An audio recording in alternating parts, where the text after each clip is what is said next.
Hello. If you're able to, please close your eyes. Take a deep breath in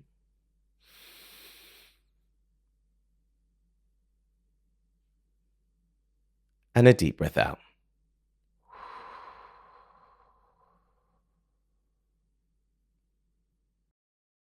Relax your shoulders. Unclench your jaw. Take another deep breath in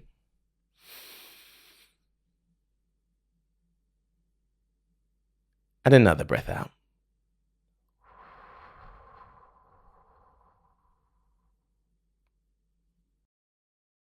You can open your eyes now. My name is David, and welcome to Mindful Moments. How are you doing today? I hope you're well. I'm doing okay. I'm in the middle of one of those cycles where every week I say to myself, it's okay. After this week, everything will calm down. And then the next week, I say, it's okay. After this week, everything will calm down. And every week, I find myself saying that to myself, and nothing is calming down. I think because I had a particularly good stretch before this, not feeling great is really getting to me at the moment. But it's okay. Life is peaks and troughs. And honestly, being busy, doing what I do, being a full-time content creator, is a good thing. Being busy means things are happening and I'm able to keep my lights on. I'm earning money. And speaking of what I do, I realized the other day it's been exactly 2 years since I've been a full-time content creator, since I left my last full-time role. I had another topic lined up for this week, but I actually think that this is perfect timing to talk a little bit about the last couple of years as a content creator, being a full-time content creator, what that means to me and the lessons I've learned in this time of this being my full-time career. So today, that's what I'd like to talk about, if that's okay with you. I left my last full-time job in September 2021, the 10th of September 2021, to be precise. I will talk at some point about my job history, etc., but I'll leave that for another day because today I want to focus solely on the content aspect of things. So I started to gain an audience online on TikTok initially in November 2020, and I left to go full-time content creator September 2021. So that was almost a year of me creating content, but still working in other places and doing other jobs before I could do this and it could sustain me 100%. In that year, there were many points where I hoped and wished to be doing content full-time. And one of the questions I've been asked a lot is that when did I know it was the right time? It got to a point where I was earning enough money from content and from brand deals, etc., to cover a similar amount to what I was earning whilst I was working. And it got to the point where I felt I couldn't create well enough and do a good job at work. I kind of had to pick one or the other if I wanted to do things well. And I'm the kind of person who does want to do things well. I always find that ironic as well, because a lot of people talk to me or say that content creation isn't a real job. But any full-time content creator who's had to work a so-called real job before has got to a point where they couldn't do both at the same time, which implies that content creation is a real job. Don't get me wrong, there are far more people that acknowledge and respect my work than don't. But as with many things, it's the ones that don't that really get to you sometimes. So September 2021, I'd quit.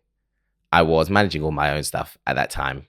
And in, I think November or December is when I met my management, or the people who manage me now. The management company I'm with is called Shift. They're absolutely fantastic. I joined them in January 2022. I've been with them since, and I'm a lot further along and have managed to do so many more things that I would have been able to do if I were by myself. I absolutely love working with them.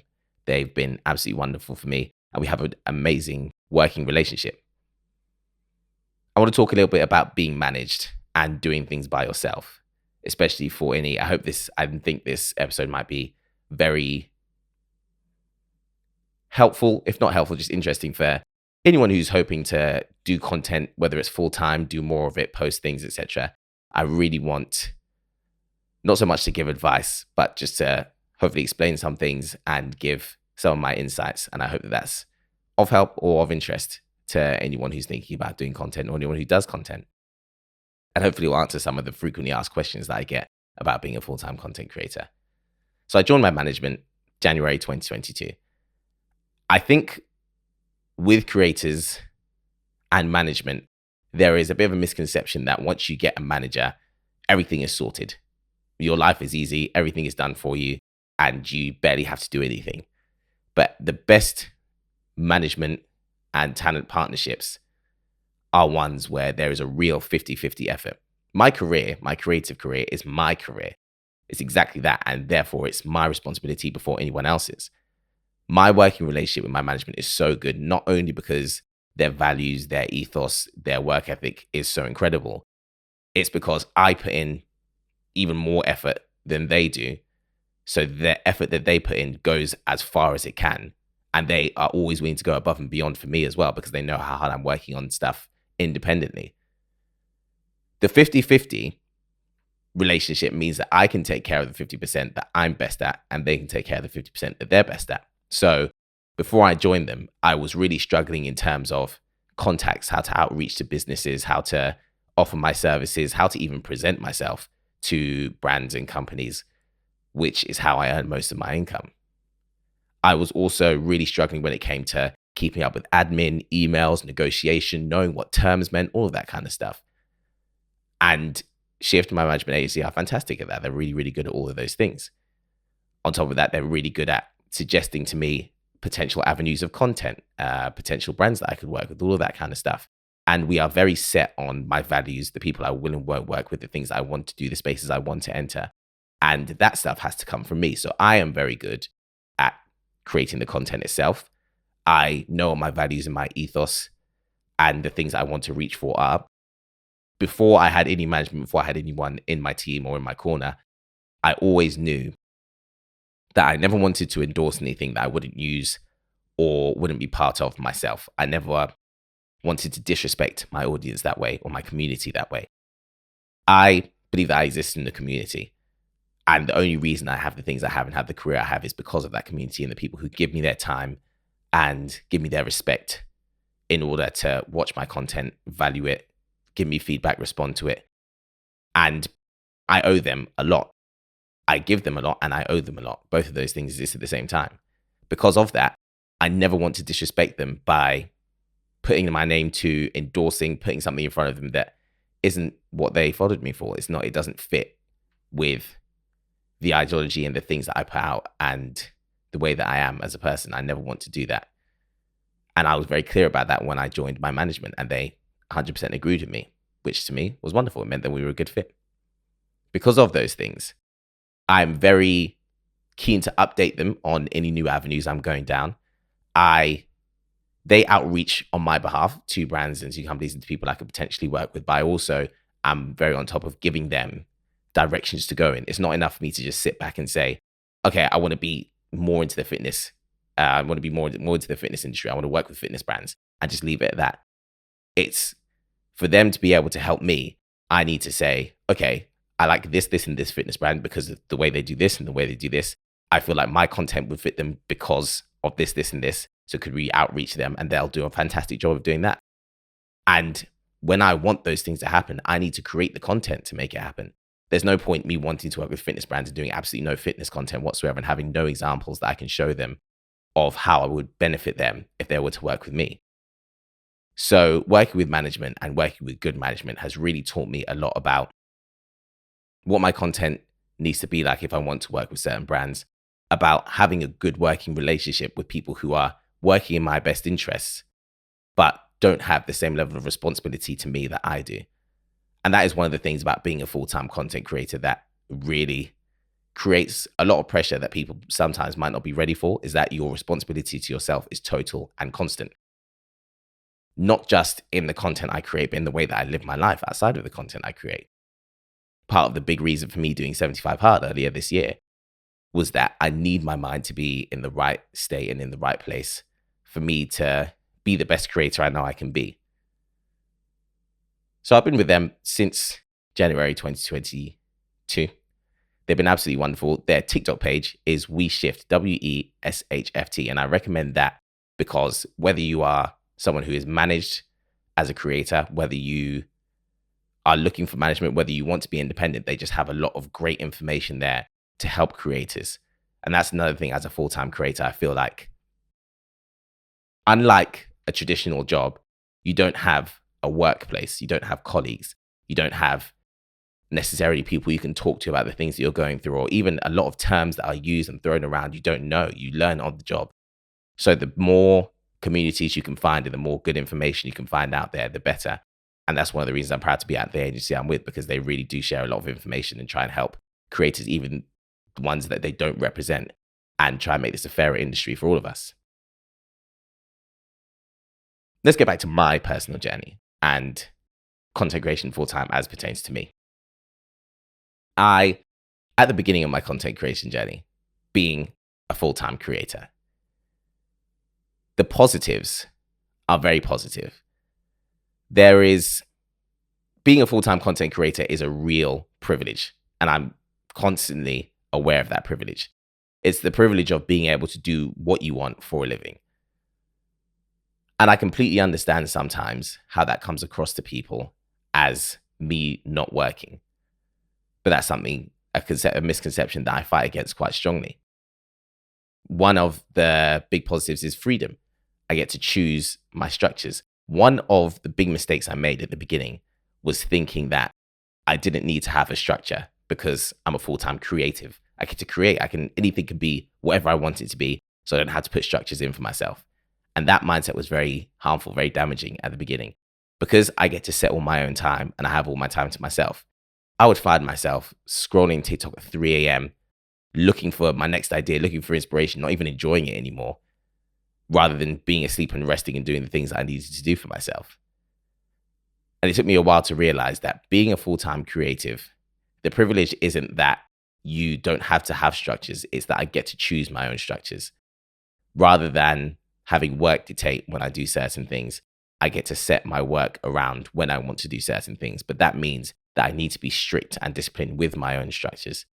That's why I'm so disciplined when it comes to my sleep, when it comes to my exercise. I exercise every day because it's good for my mental health. And as I said, doing this can be very isolating and it can feel like there's a lot of pressure on me sometimes, because everything relies on me creating. Everything relies on me putting things out there. So making sure that I was putting my own structures in so I can maximize the enjoyment of that freedom was a real thing that I needed to do. The biggest challenge to creating full time is the challenge to your mental health, I think. You are both the creative and the business side of the things that you do. And it's very tough to balance that. It's tough to sometimes feel like, on my worst days, sometimes I feel like everything is on me. It's always on me. And if I don't deliver, I don't get paid. I can't eat. I can't pay rent. And if I were to stop being able to do what I do, everything would go away. And to be honest, that's the struggle of a full-time content creator. That's my personal experience. But really, it's the struggle of the self-employed. And whereas content creation, influencing, whatever you want to call it, is a relatively new industry and fast growing, and it's not, even if it's not brand new, the scale that it exists at is new to everybody. Because of that and the newness to it, it can be hard to define. And one of the things that was very helpful for me was actually being able to define the things that I do and the job that I have in a more traditional sense. So rather than just thinking of myself as a full-time content creator, thinking what blanket that fell under and realizing, I'm self-employed. I've gone down an entrepreneurial route to life.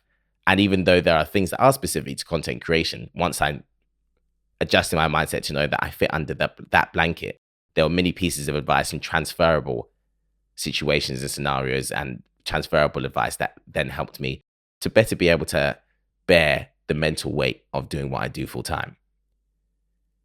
I do still get days where I feel nervous, I feel scared, I feel worried for my future, I feel like I can't create, I feel stumped for ideas. But those days are easier to get through as time goes on. I look at myself at the beginning of this journey and at the point I'm at now, and I can see the ways that I've really grown mentally and I'm more able to handle the challenges that come my way. I used to feel a lot of guilt as well when I first got to do this full time, because as I said, it's a dream. Like, it's a real dream to be able to create full time for a living. And I used to really feel a lot of imposter syndrome. I've done a lot of jobs across many industries. And I know what it's like to work very hard and not feel like you're getting very much out of it. So when I got to a position where I was earning money for doing the things that I did, I felt very, very guilty. I felt very guilty a lot of the time. I really struggled to accept that this was my reality and to feel like I deserved it. The hard thing with creating is that at first you create a lot and have to work very hard and you don't get very much out of it. And then if things go the way you want them to, eventually you'll get to a point where the work and what you get out of it sort of balance. And then if you're really, really lucky, you get to a point where you feel like the work that you're doing compared to what the work you were doing before and the amount you're getting out of it, there's a big disparity. And managing the feeling of that disparity, especially when people tell you that you don't do enough for what you get, sometimes that can be really difficult. That can be really difficult to balance. And I will admit that's one of the reasons I work so hard at the things that I do. I just really want to make sure that I always merit the position I'm in. I feel so blessed and so fortunate to do this. I'm so grateful every day. And it feels like that gratitude isn't enough. I really need to almost push myself to my limits and work myself to the bone to really believe that I deserve the things that I have. Fortunately, that is something that, after realizing it about a year ago and having worked on mentally for about a year, that's a feeling that's slowly subsiding. And I do realize that it's not that I don't work. It's not that, I'm working less hard than I used to. It's that the hard work goes into different things. And when you love something, when you really love something, the hard work doesn't feel as hard. And that, again, is one of the joys and privileges of doing what I do. There is the expression, when you do what you love for work, you don't work a day in your life. That's not true, but it does make the work you do a lot easier. Again, that's another thing that I really had to focus on, and that's really changed from the beginning of me being a full-time content creator to now. I understand now that this is my dream job, but it's a job. I would never... There are some people for whom work is extremely fulfilling, and that is the main thing in their life. But I believe that your job can be the main thing in your life, but it should never be the only thing, no matter how much you love it. It should never be the thing that dominates everything, that you don't do anything else and you neglect other areas of your life because work is the only thing that fulfills you. I feel like fulfillment should be spread across different areas. And at first, when I threw myself into this and felt like I had to justify being a content creator all the time, I would do nothing else. I go weeks without seeing people very easily, just because I felt like I'm working on content. And to be more creative, I have to just work harder at it. I don't believe that to be the case anymore. I think it's unhealthy to ever revolve your life around one sole thing and neglect other things because of it. It's my dream job, but it's still a job. And I need to have a healthy approach and attitude to it. It also feels like if I'm not creating full time, I don't know, there's this actual dichotomy, because I feel like if I'm not creating full time or all the time, then I'm wasting my creativity. But if I don't go out there and live and I work too hard on creativity, I'm going to use up all my ideas.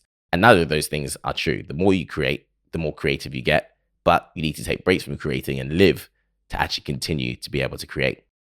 And that's a balance that I'm constantly struggling to strike. But it's one that I've found much more. I have much more of that balance than I used to, for sure. It's also difficult to create and manage your emotions, because emotions are key to creation, but they can't dominate everything. It's so important that you love creating if you want to create full time. You have to love creating, but you can't let the love for creating be the only thing. It's very hard to balance your emotions. The emotions are the most important thing. And at the same time, you have to ignore them to be a good creator. You have to love what you create, because there will be discouragement. There'll be people who don't like what you do. There'll be people who don't care what you do. There'll be people who care about you and try to discourage you from what you do because they realize the chances of success is quite slim. And you have to love what you do enough to ignore all of that and to get through that. But at the same time, you have to ignore certain feelings. You have to ignore imposter syndrome and self-doubt and all of those things just to get the content out there and to be consistent with it. And it's hard balancing those two things. It's really hard balancing those two things, to care so much up until the point and then to not care at all to get the job done. Something I'm also trying to balance all the time, even with this podcast. This is my latest new venture. This is the first new thing I've done in a while.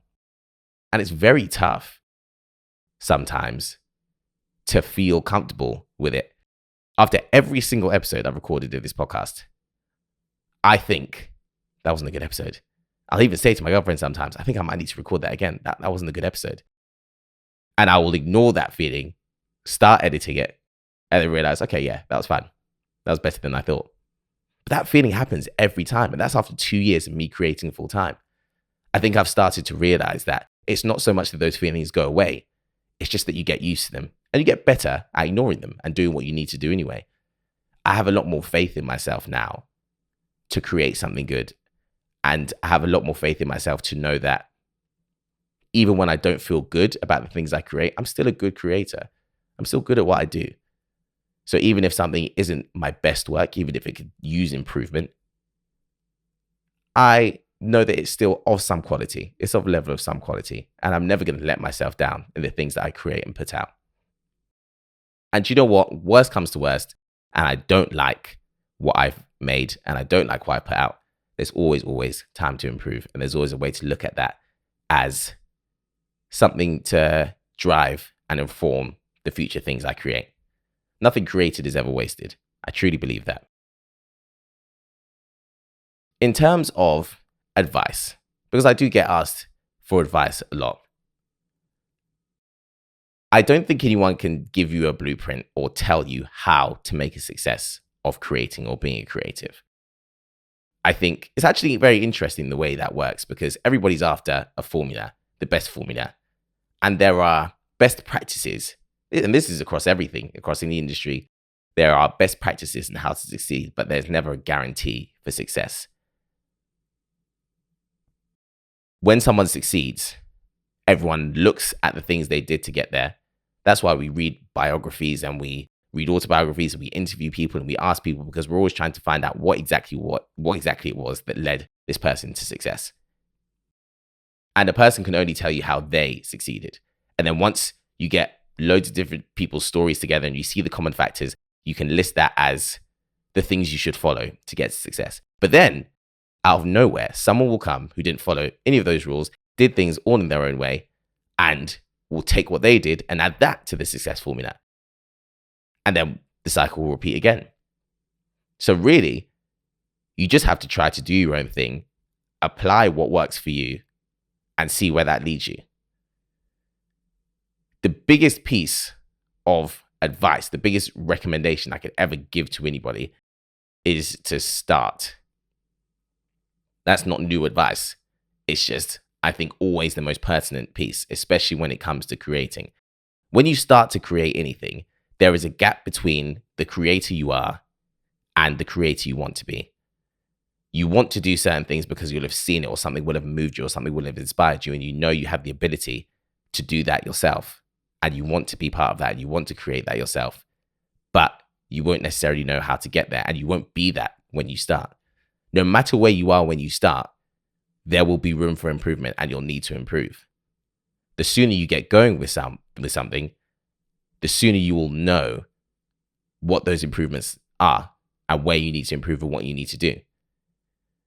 There are a million reasons to delay things, and quite often we look for that blueprint. We look for that perfect set of circumstances to begin with something. But even with the perfect set of circumstances and feeling completely ready, which you never do, you will still start that thing and need to improve. It's inevitable. So the sooner you start, the sooner you get going, and the further you get along your journey earlier. The reasons to not start something are myriad, but none of them are ever quite good enough. That was a trap I fell into earlier. And especially even when I started creating full time, there were so many series I wanted to try, things I wanted to try and do. And I'd always say, I need this speaker, I need this microphone, I need this set of equipment. I need this phone. I need this camera. But you can always do a lot with what you have. And there is so much more value in maximizing what you have already than there is trying to get more in order to start. Start with what you have. More will come later. Always. Start. The other thing I highly recommend is consistency. Consistency can be so difficult for so many reasons. There's so much that can discourage us. There's so much that can derail us. One of the hardest things I'd say to do is to be consistent, not even when people are discouraging you or when people don't like what you do, is to be consistent when you feel like no one cares. When it feels like no one's seeing this, no one cares about what I'm doing. There's total apathy to me putting this out there. To keep consistent through those times is extremely tough. But the only way to ever get to where you want to be is to be consistent with it. Continuing doesn't guarantee success. Stopping guarantees that you won't get what you want. So really, continuing is the only option. And there were so many times in the early months of me being a full-time content creator, there were times where I wouldn't have work. I'd be worrying about where my next money would come from. And literally the only thing that I did in those times, I can't tell you that I did anything special. I just carried on doing it because what else was there to do? And there will never be a point where the journey is completely guaranteed to work. So in times like that, you need to double down and keep the faith and continue doing what you're doing. One of the biggest things as well to also try is just try new things and try and innovate.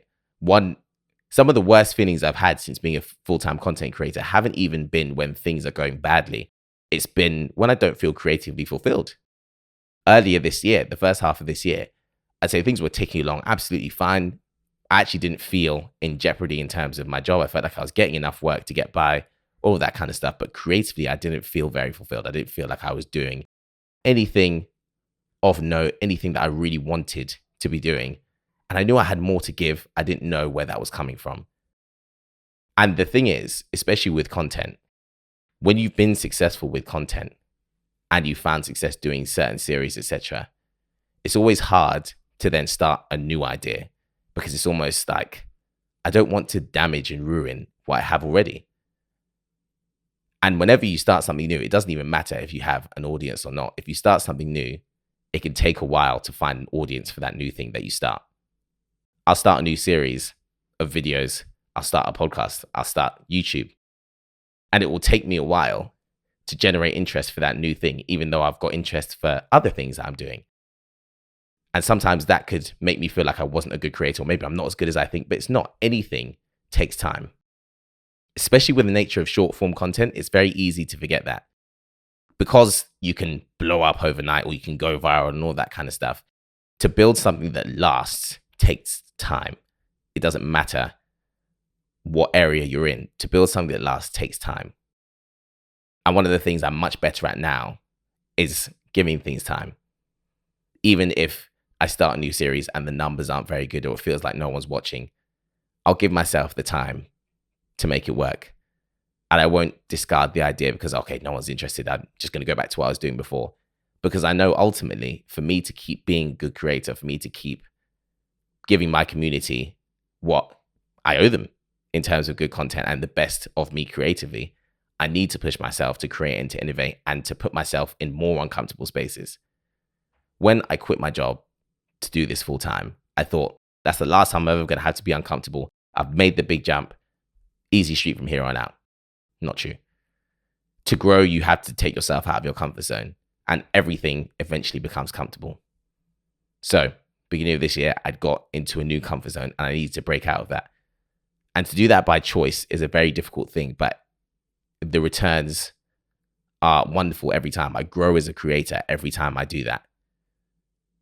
And you know what? The reverse of that is actually quite lovely. The thought that even the things that are most uncomfortable to start will eventually become comfortable after you give them time. And the last piece of advice that I can give is to know why you're doing what you're doing as a creator. My goal as a creator has always been to connect with people through what I create and for people to go away feeling better than before after they've seen anything I do. Whether that be music, which is what I started with and which I'll come back to, whether that be short form content, long form content, podcast, book, anything that I ever create, I want people to go away feeling better than they did when they came across it. That being the core of everything I do gives me a real clarity and a real focus and a real direction to follow, even when I feel most lost. The other stuff that happens does matter. When I hit a milestone, when I achieve something, when I work with a brand I've wanted to work with for ages, when I have huge things happen, like being taken abroad by a brand and things that people congratulate me for, when I grow in followers, when I get a number of listeners on the podcast, whenever anything good happens, those things are important. And I'm never for a second going to say they're not important, because those are things that keep you going. Anything that keeps you going and isn't bad for you is extremely valuable. But those things can never be the why. Money that I earn from it, followers that I get can never be the why. They can never be the biggest reason for me doing those things. The reason has to have existed before you ever got anything positive out of it. The love I have for creating and the joy I feel when the things I create connect with other people is priceless. And that existed before I ever had an audience for anything I was doing. So that has to remain my reason for why I continue to do the things I do. I really hope and I pray. And one of the reasons I'm so grateful to have the friends I have around me, to have the management I have, to have my girlfriend, is that the people around me know that those are the important things, but they also have all seen me and known me before any kind of huge level of success or anything like that. So any success by external metrics that I receive, I will know to be a wonderful accolade, an addition to this career, but not something that pertains to me. I am David, who makes content, and things come because of that content. But I'm always going to be David. I'm always going to be me. And who I am and why I care about making content is always going to be more important than the things that will come because of me hopefully making good content. And that's something I think should carry across any creative career. It's very easy to let things go to your head, to find success in doing the things that you do and convince yourself that it came because you are who you are and because you're supremely talented and because you're better than people and all that kind of stuff. And none of that's ever true. You are who you are. You manage to do good things. Good things happen because of the good things that you manage to do. But the content of your character and the reasons why you do the things you do is always what's most important. I never want to lose sight of that. And I don't think I ever will, because of the people I have around me, because that's what I know to be important more than anything else. That's what I know to be important. So in short, start as soon as you can, keep being consistent with it, and understand why you're doing it. Those are the main things that I feel a good creator needs to be able to do to be a good creator. Whether that's you create full-time, you create part-time, you have a passing interest in what you do. It's whether what you do is the reason you live and breathe. To be a creator and to be a creative, I feel like those are the things that need to be most important. And those are the things that are most important to me. It's been 2 years, 2 wonderful, wonderful years. But 2 years for me really is nothing. It's a big milestone, but it's nothing in terms of the things that I want to create. And one of the things I'm so grateful for is 2 years feels like a springboard. It feels like a platform for all the things I am yet to do and I have yet to create. I'm so grateful, so beyond grateful for everyone who makes this possible for me. It's hard to express gratitude sometimes because it's hard to say anything that feels original, but quite often cliches are cliches because they're true. And genuinely, there is no way I'd be able to do what I do were it not for the people around me who uplift me and help me all the time, and were it not for the people who consume it and reach out to me and talk to me about how they feel about it and how it makes them feel and encourage me. I get so much encouragement from everybody around me to do the things that I'm doing. And that's what helps me to keep doing them and to try and do more things and to try and be more creative. So if you could ask me what I want from the next 2, 4, 6, 5, 10, 20 years of creating, more of the same. I want to create new things. I want them to connect with people. I want people to feel better off for having seen them and having consumed them. And that is what brings me a great deal of fulfillment. So from the bottom of my heart, thank you for being here. And whatever you're doing this week, I hope you have a wonderful one.